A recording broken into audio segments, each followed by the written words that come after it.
Okay, Hello, we everyone. may start now. Yes. Good to everyone. My name is Sergio Florez.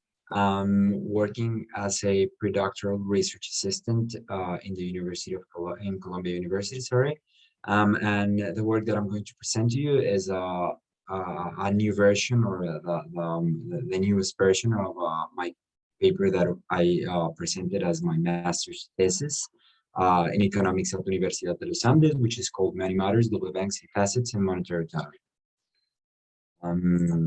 Yeah, please tell me if the slides are working well. So, initially, to give you a little bit of background, I had this question about the consequences of dollar hegemony. So, as you may know, the dollar is what is called the hegemon global currency.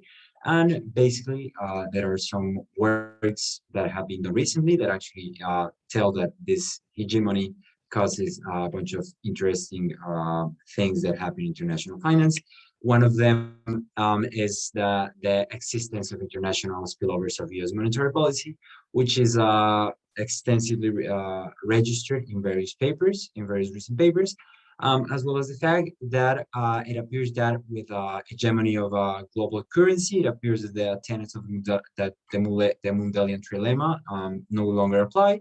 So basically, when you have open capital accounts, you automatically lose your monetary autonomy independently of the fact that you have either fixed exchange rates or flexible exchange rates.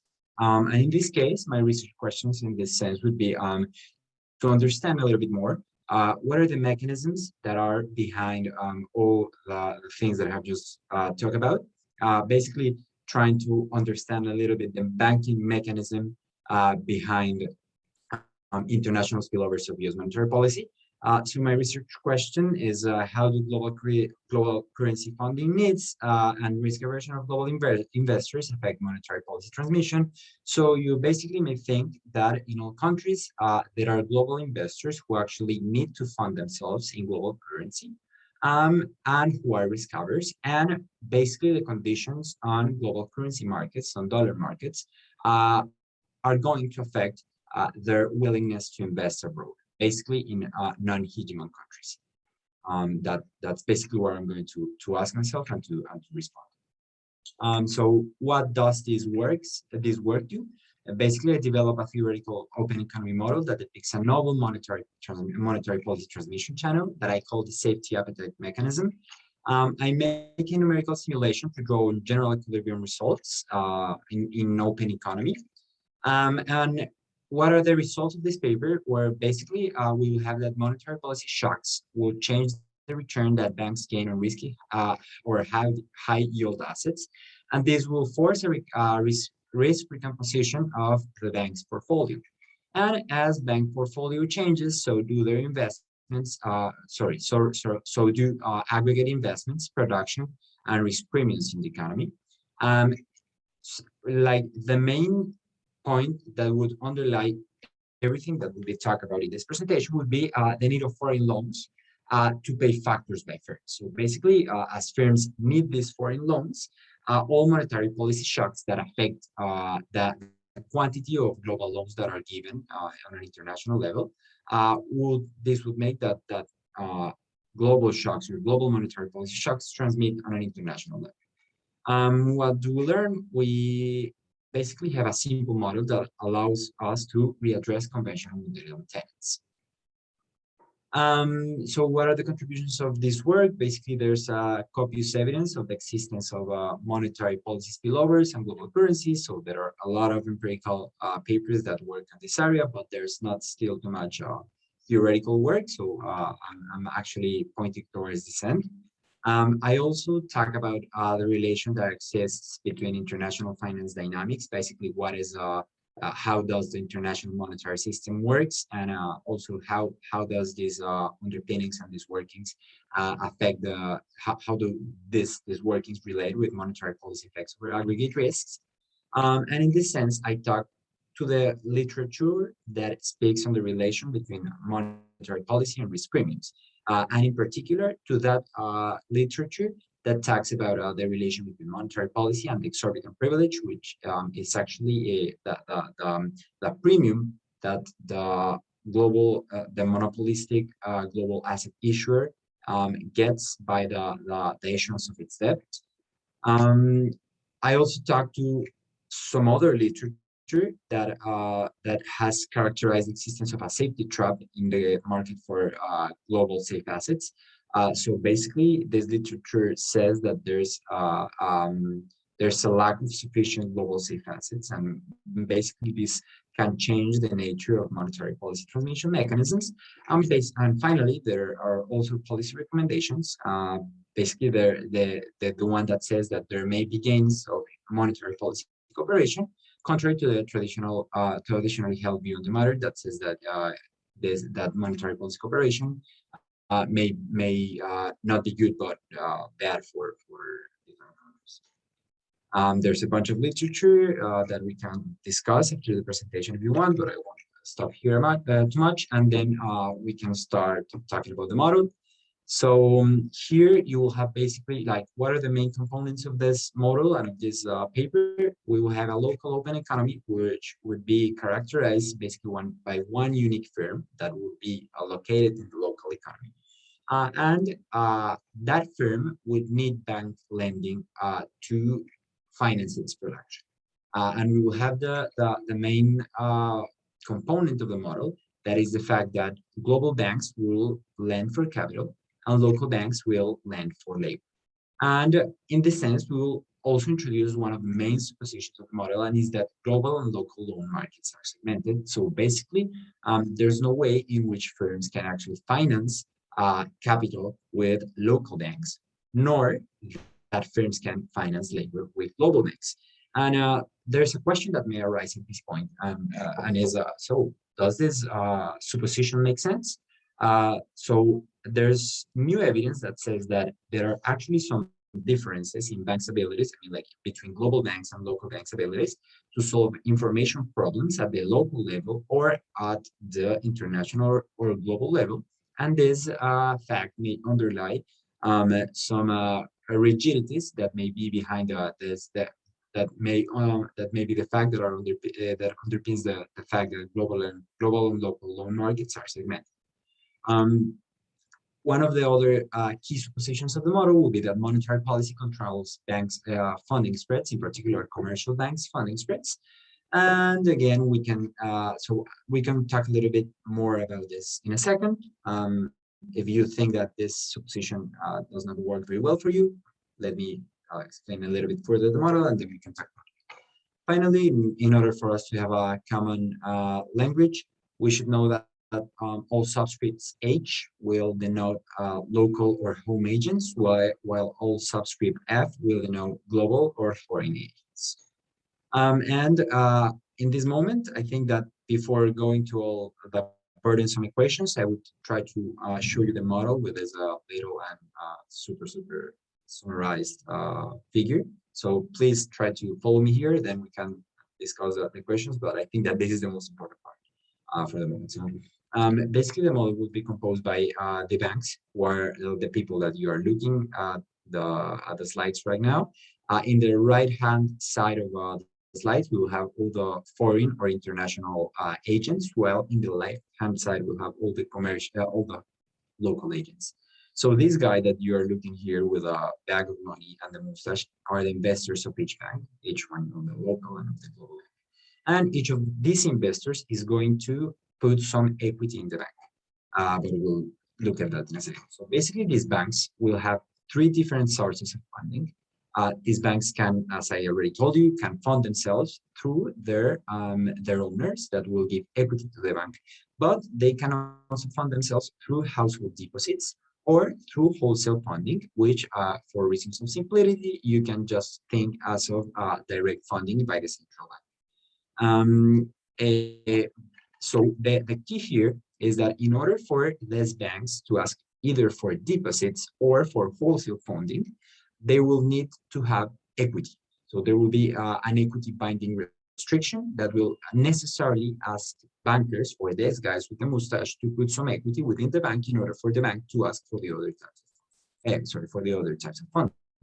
Now, these loans will be used to fund the firm again in our local economy, that is our key economy, And firms will use these loans to pay for their factors of production. So they will pay for local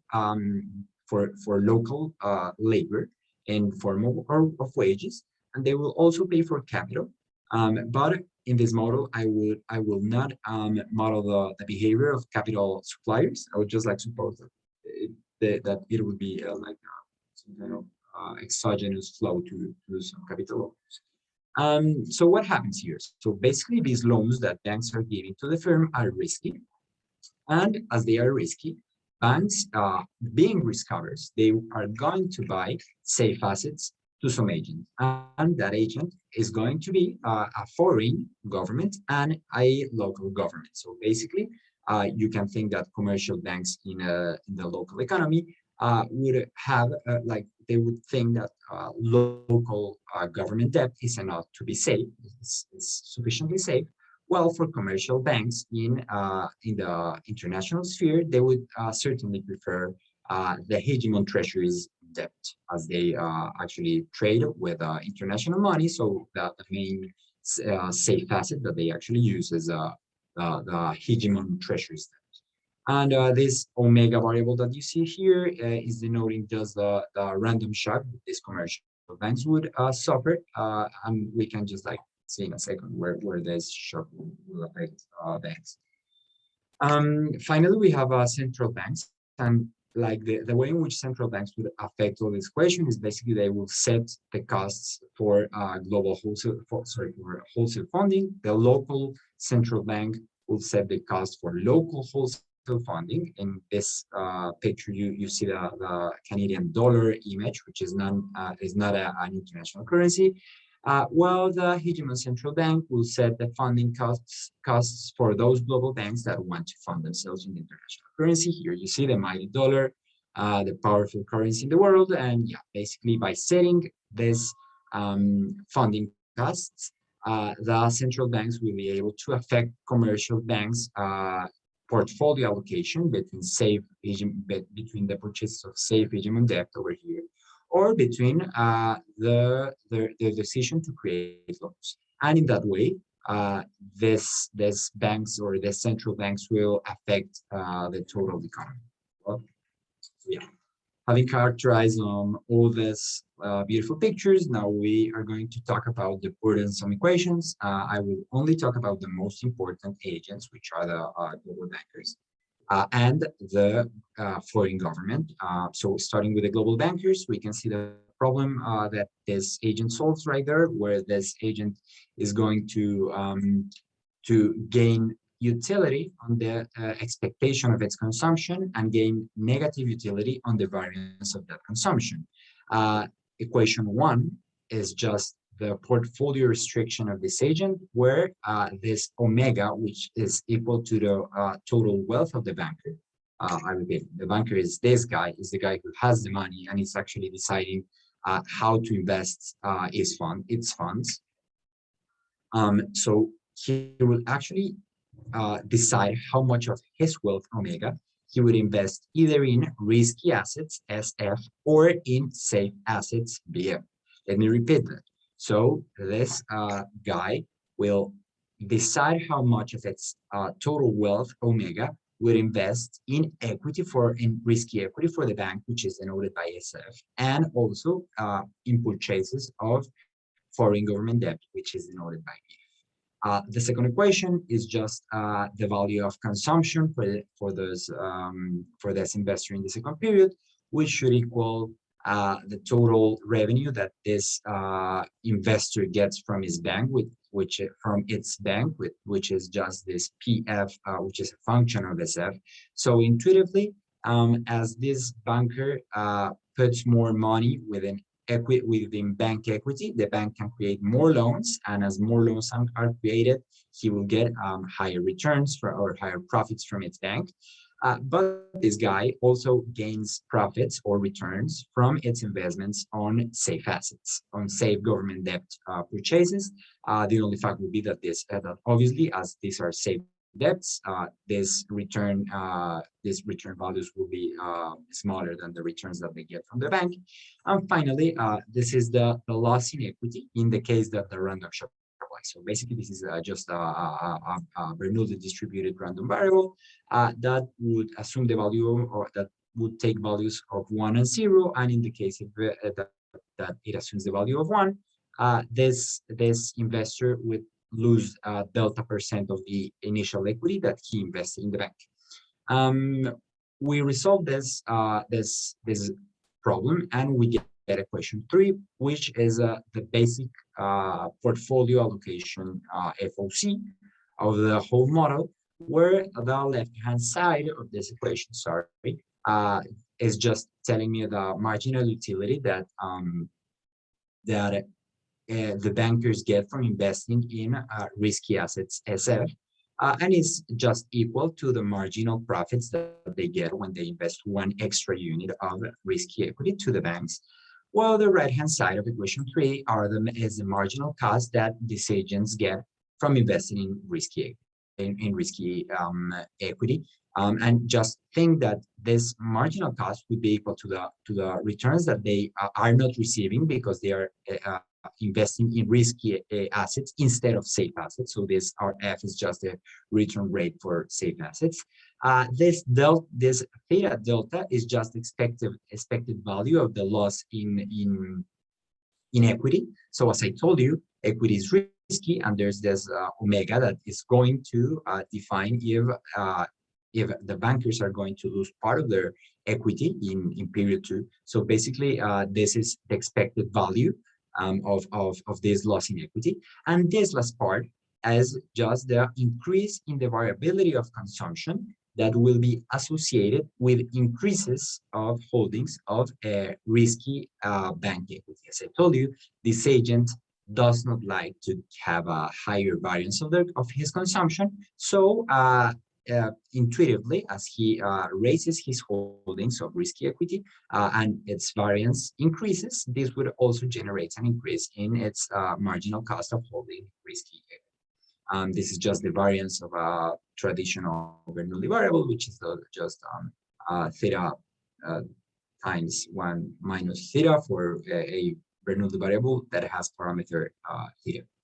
And the way in which global monetary contractions will work here is just the fact that any global monetary contraction will reduce the marginal benefit that bankers get from their banks. Just this term is going also to reduce the marginal utility that bankers are going to get from investing in risky assets. And in this sense, this will lead bankers to reduce their holdings of risky assets and increase their holdings of safe assets, BF. And the local bank is totally analogous. And in this case, I won't talk a little bit more about the bank. But here you will see in this first bullet point, the basic idea behind asset allocation within the model. Is everything clear up to this point? Is there any question? I have a question. I have a question. Okay, I think there's no any question. I think there's no question because I'm not hearing anything. So go ahead, Salim. Salim has a question. Now, sorry. Could you ask a little bit more? How does this function of profits of the global bankers look? So basically, if you see, or can you hear us, Sergio? He can hear us. Sergio, can you hear us? I think I'm not hearing anybody. Sorry. Wait a second, because yeah, can you please speak? Hello? Yeah. Can you hear us? No, I haven't been able to hear you. Sorry. I think I'll have to. I don't know if it's a problem with the configuration of my Zoom that I cannot hear.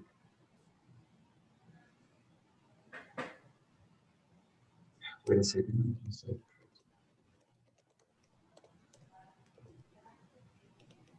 I don't know.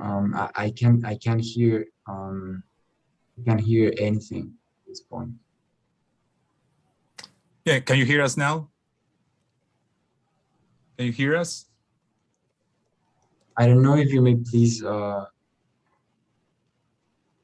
I think. Can you hear us now? Yeah, I can hear you now. Okay, good. I have a question about the risk here. What are the sources of risk for the bank? There's the equity risk, and that is non-contingent. Is that correct? Exactly. And exactly. It's an exogenous risk. It's just an exogenous drop in the value of the equity of the bank. It's okay, totally exogenous. Yeah, and what makes the risk asset risky?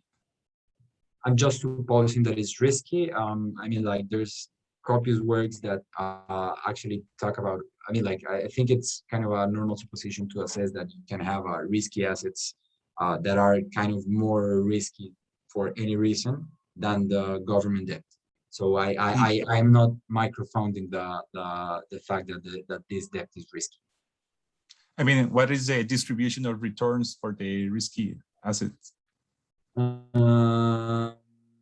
I mean, like, it's just a Bernoulli variable for the, as I told you, this variable omega is just distributed Bernoulli, so you will have only two type of returns. You will have one returns in the bad state of the world and one return in the good state of the world, and it will be totally defined by the parameter of this function omega.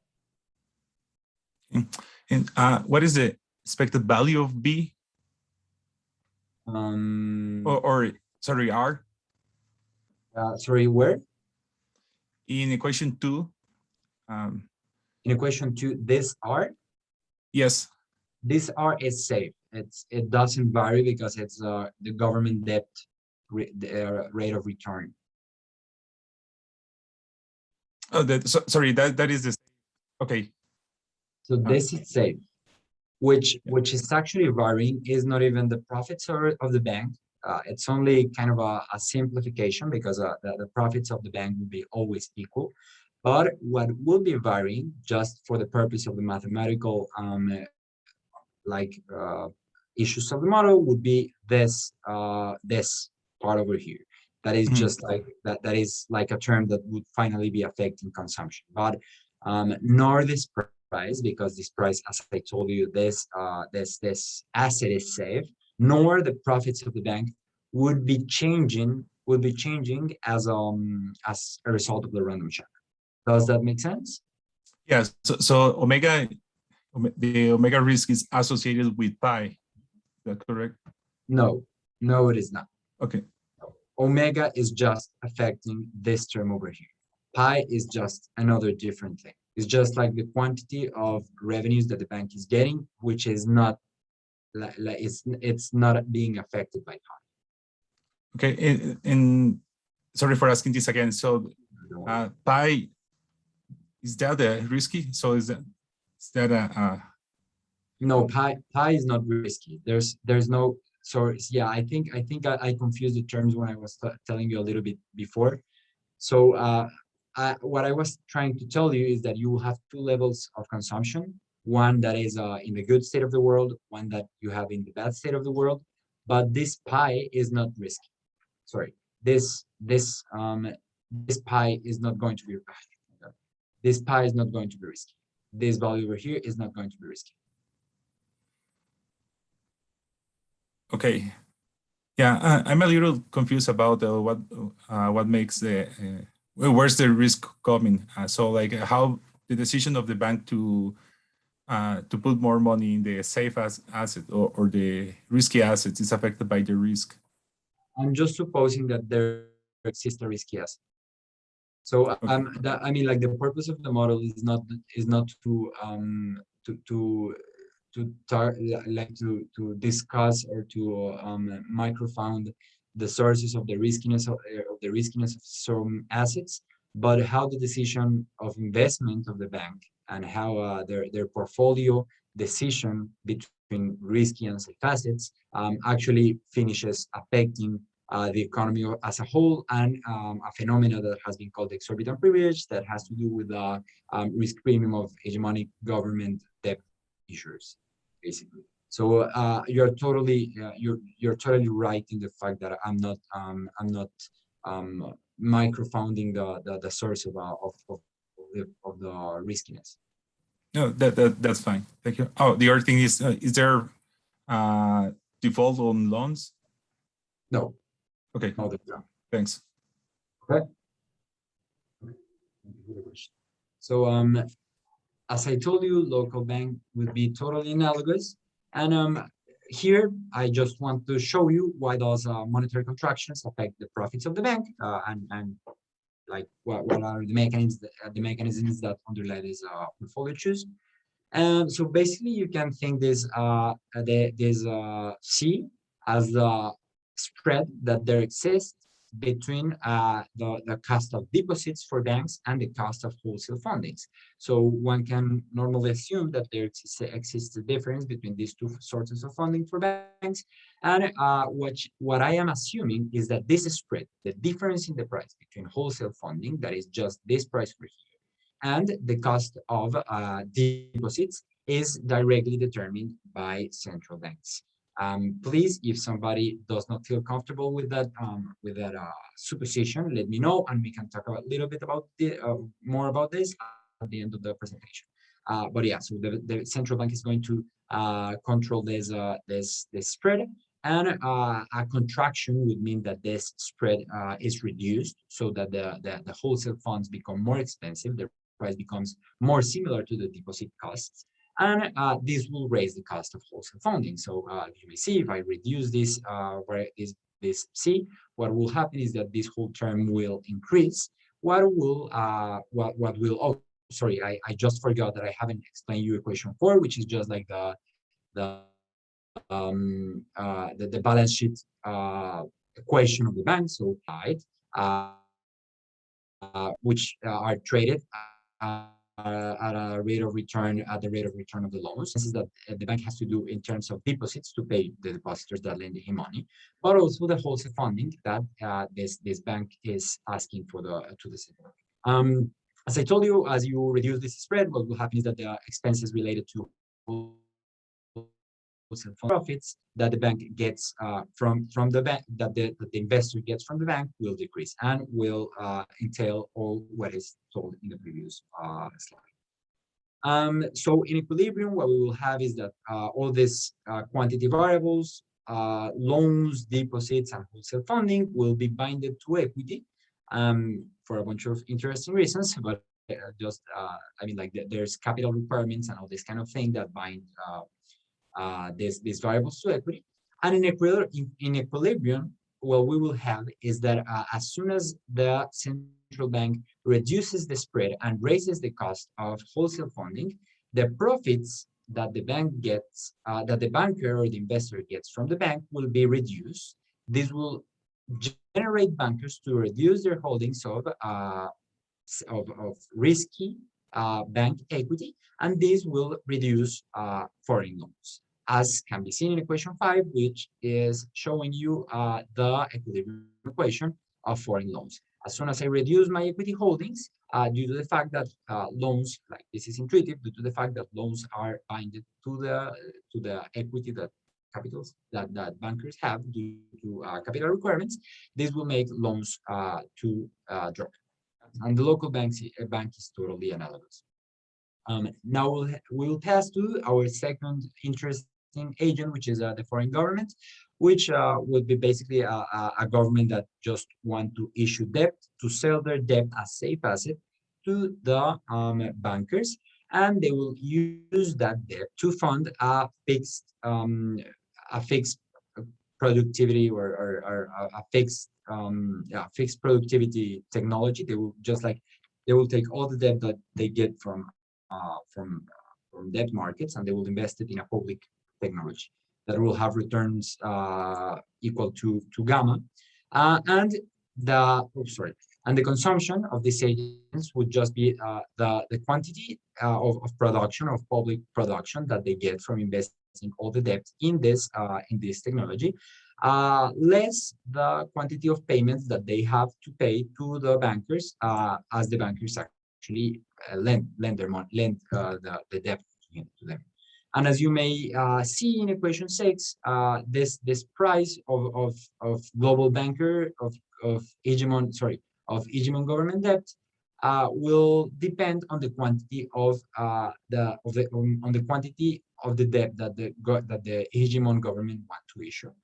So basically, this is a monopolistic problem where this government would internalize the effect that its debt issuance has over his debt costs, and that would lead to the first order condition that is noted in equation 7, where you can see that there, like the element that is on the left is just the marginal utility that the government would get from raising one more bond and investing it in its public technology, in its public investment technology. Well, the rightmost part of this equation is just the cost of debt, and between both we can see this term, which is just how does the price of these government bonds change as this government decides to increase or decrease his issuance of debt. And this will amount to a monopoly safety premium, basically a difference between what the government gains from issuing debt and what the government has to pay to bankers when he issues 1 unit more of its debt. And what will happen when there's monetary contractions? Well, as I told you a little bit earlier, monetary contractions will increase the demand for safe assets. And as the demand of safe assets increase, investors will be willing to pay less. Investors will be happier to accept government debt even if they are paid less, as I will tell you, as I will show you in a second in some figures. Basically, this will make the return of government debts to go down, and this will increase the monopoly safety premium, which in equilibrium will increase the consumption of this foreign agent. So now in this slide, we just have the definition of equilibrium, which is just the set of allocations, like given parameters, and equilibrium is defined by the set of allocations that are optimal for each agent, and that empty markets at relevant prices. So yeah, and you can see the markets over there. Perfect. So now the set of results, basically what we are looking up here, I'm first analyzing the effect of a hegemon or a foreign central bank monetary contraction and what this would generate. So in the left-hand side of the slide, you will have the global or capital market, and we're going to see how this affects the market. Well, in the right-hand side of the slide, you are going to see just the equilibrium relationships between the foreign spread set by the foreign central government and the local product. In the left panel, or in the left side of the slide, you are just seeing that this contraction in the foreign central bank monetary policy will generate a reduction in the local loan supply, which will make this shaded supply of loans to go from this point to this point, and this will raise the cost of foreign loans. Yeah, and as in equilibrium there are less foreign loans, this will generate that the firms are less able to contract capital because foreign loans are used to contract capital, and in equilibrium this will make that as soon as this spread drops, or as soon as there's a foreign monetary policy contraction, there's a reduction in production, just as you're seeing in panel B or in the right panel figure. This construction is generated by a reduction in this safe equity value in the safe equity holdings, which are denoted by SF. And as I told you, what is behind all this mechanism is just the fact that as soon as I reduce my risky equity holdings, I'm also reducing the quantity of my foreign loans. And just believe me for now, but the idea here would be that as the contracted capital is reduced and local production is reduced, so would happen with local welfare. So this foreign monetary policy contraction will have negative effects over local welfare, and that's what I called the international monetary policy spillovers over the local economy. And basically, just like if you want to talk a little bit further afterwards, these results seem robust to various patterns of factor substitution. And now what we are looking here is what would happen with that same monetary policy contraction where, with the market for foreign with foreign debt, foreign government. And in the left-hand side, what you are seeing is literally just like a foreign government debt. In this case, the intuition changes a little bit because, as you may understand, in asset markets, demands have positive slope because as prices increase, investors will be more willing to invest in a particular kind of assets. While while supply curves are downward sloping, right? The same intuition. If you increase the cost of the debt, the supplier of that debt will be less willing to supply debt in the market. So what will happen here is that the contraction, as I told you, the global monetary policy contraction will increase the demand that the global banks have to hold safe debt because they are less able to make profits with risky equity. So this will increase the demand for global safe assets. So you are looking just over here, and this will move the shaded blue curve to the solid blue curve, and this will increase the difference that exists between the fixed benefit that this government gets from investing its debt in its public technology and the cost that it has to pay the bankers for its debt. This will increase what is called in the literature the exorbitant privilege, which is this difference, which will pass from 0 to 1, and this will be associated with what is shown in the right-hand side of the panel, which is just the equilibrium relationships between the spreads CF and the monetary policy of the hegemon central bank and the consumption of the foreign government. So basically, this monetary policy contraction is increasing the consumption of the government debt.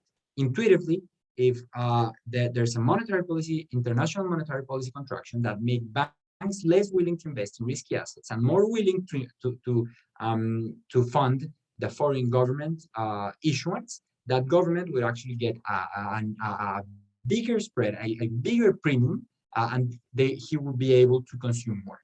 Yeah. So this is the main intuition. And finally, just like to close, as I think I still have 6 more minutes. What I ask myself is, okay, now we know that there are international policy spillovers from the hegemon economy to the local economy. And what will happen now if we check what would be the optimal responses of the local economy to this kind of a spillover? So now I'm interested in looking at, okay, what would be the optimal local monetary response? So as I told you a little bit earlier, the spillovers of the hegemon cause a reduction in welfare for the local economy. So now the local economy would be willing to, like I would say, a normal monetary policy rule where the local authorities just can say, okay, we will make the welfare levels to return to the levels that existed previously to the shock from the hegemon or from the international monetary authorities. Yeah, so it's just like this. Set the local spread to return welfare to its initial levels. That will be the simple monetary policy. And in this case, what we will have is that this rule would be consistent with a reduction or an expansive local monetary policy that will increase the local loan market supply. That is just what you are looking here. So there's a movement again to the right to this supply of local loans, what will make local loans to become cheaper, and in equilibrium, this will make that firms start contracting more local loans, which, as I told you, is going to be used to contract more factors. And as more factors are contracted, this will be associated with an increase in production, which is what you're looking in the right-hand panel, which is just showing the equilibrium relationships between the spread that the local bank sets and the local production levels.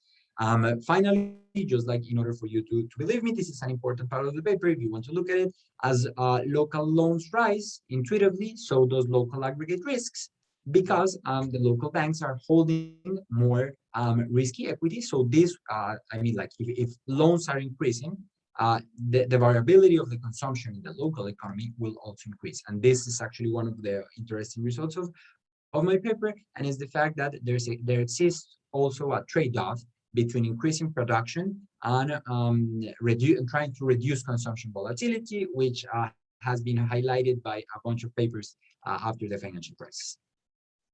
And finally, what we are looking here, and it's just like the last slide of my presentation, so please have a little bit of patience, and I'll just finish in a second, is basically what would happen with the foreign government, which with this with this local reaction.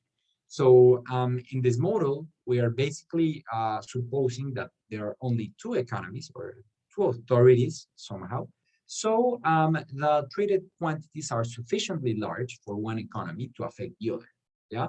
So if that is the case, if the local economy is sufficiently large to affect the hegemon economy, think for example, I'm thinking for example in the case of the US and Canada, what happened in the local economy and the total traded loans in the local economy can have an impact on what is happening in the hegemon economy, because they are major global partners. And we can talk a little bit more later. But the fact here is that as soon as the local monetary authority makes its monetary expansion and increases loan creation, yeah. So as I'm telling you, this increases in loan creation and in particular in factor production will also imply that the firms will be more willing to pay for foreign loans. Yeah. And as these foreign loans are paid with the money of foreign bankers will divert the money that they were previously investing in the foreign government to fund international loans that will be destined to the local firms. And this will generate that the demand for the hegemon government debt will be reduced, just as you are looking in the left-hand side of this panel, which is the global and safe assets market. As the demand for this asset is reduced, the exorbitant privilege of this hegemon government will be reduced, and it will pass from 1 to 2. And this in turn will reduce the consumption of the foreign government. So in this case, we will have a two-way spillover. We will have one spillover that goes from the international government or from the international country to the local country, from the foreign government to the local country, but also another set of spillovers that will go from the local economy to the foreign economy, or to the hegemon economy.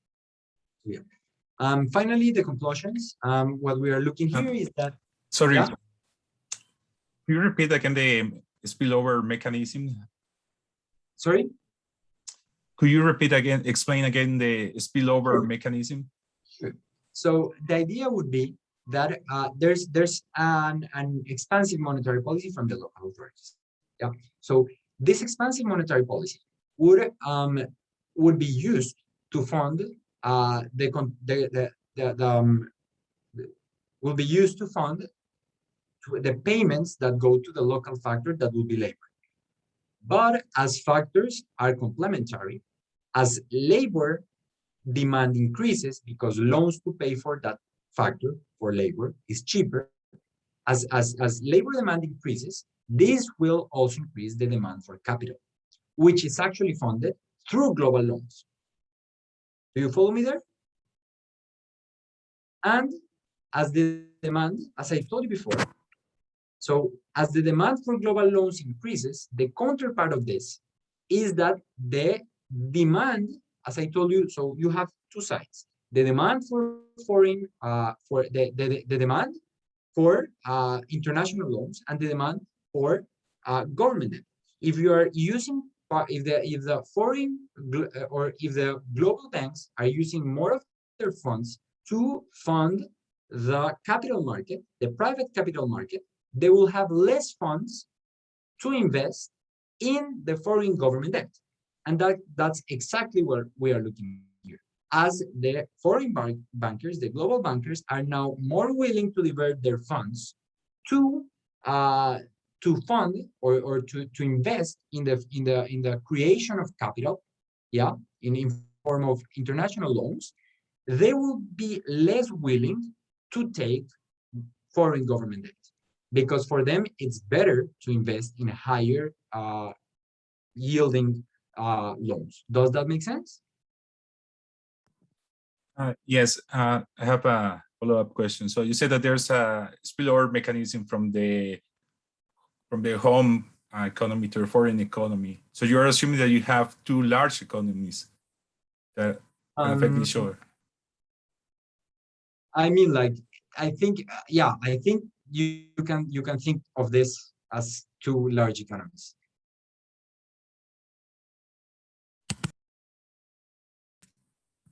And how do you solve for the equilibrium in that case?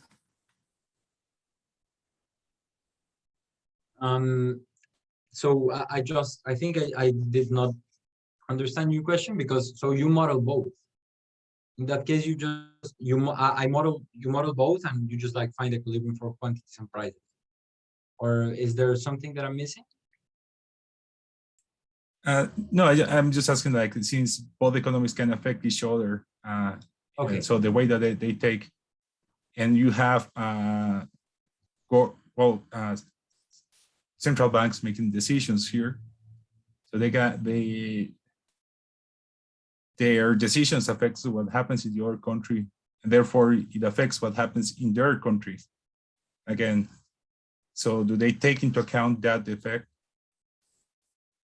Yeah, so the way in which central banks are taking into account, or the local bank is taking into account what is happening, what the foreign government or the foreign country is doing into their economy, is through this simple monetary policy rule. I don't know if that answers your question. Yeah, it's okay. So, in your question is like, here the decision about investing in the risky assets or the safe asset, it changes due to monetary policy, just because there's a change in the returns, in the difference between the returns, but there's no change in the risk of any asset here. Yes. Is that correct? You're totally right. Yes. Okay. Thank you. Okay, no, thanks to you for the question. As I was telling you, the conclusions would be, so basically what we will have in this paper would be a new mechanism of transmission of monetary policy that I have called the safety appetite mechanism, which, as I have just shown you, gives rise to international monetary policy spillovers. And that spillovers have to do with two different concepts. One that has to do with production levels. So basically, what happens in the foreign economy would affect the local economy, but also has new concerns that had to do with risk taking and risk premiums. Again, these spillovers may change the effectiveness of monetary policy in open economies, and here I have just presented you two-way spillovers. One side of the spillovers that goes from the hegemon that affects the local production, and a second side that goes from the local economy, which affects what the literature has been calling the exorbitant privilege, or the risk premium that the foreign government has for the fact that he is the hegemonic issuer of global safe assets. And due to the fact that there are two-way spillovers, there may be gains of monetary policy cooperation, but those gains lie outside the scope of this work, but they're in Aguinor and Pereira da Silva, and in the work of Johannes Matschke. You can find some of the arguments that actually favor this possibility. So yeah, I think that would be my presentation. I think we still have 5 minutes more, so I don't know if there's something that probably is not clear, or something that you would like to discuss.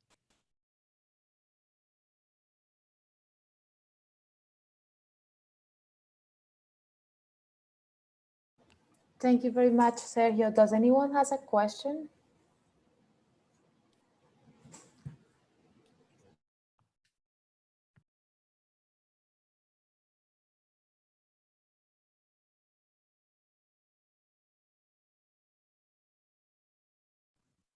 I have another one.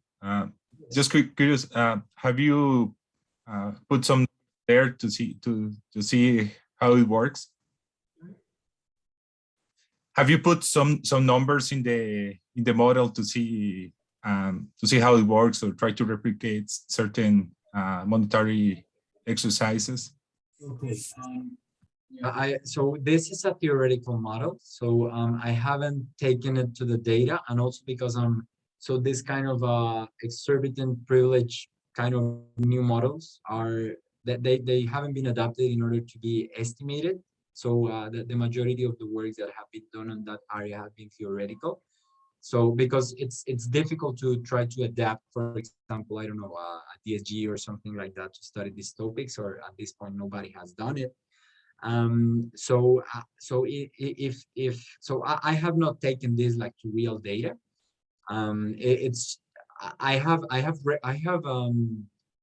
have simulated the model, and all the results that you are seeing here are general equilibrium results from a simulation that just gives arbitrary value to the parameters of the model and solve for the general equilibrium of the model. Literally the equilibrium that is defined there. You have some parameters, predetermined parameters, some markets, and then you just like find equilibrium and see what happens in two states of the world, one in which interest rates are one level and the other one where interest rates change, where you can actually see the parameters here. But these parameters are kind of they are somewhat arbitrary. Yeah. I mean, yeah, you have some reduced form equations there that you can maybe use for that. I'm not talking about the like calibrate the whole model, but those specific equations. Yeah, I think that you're probably thinking for example, the trade-offs that these agents, for example, this one, the optimal decision of the bank, right?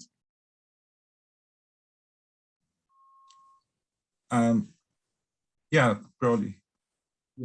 Yeah, I think that's a good recommendation. Thank you very much, Salim. I'll check that out. I haven't thought about it, but yeah, sure.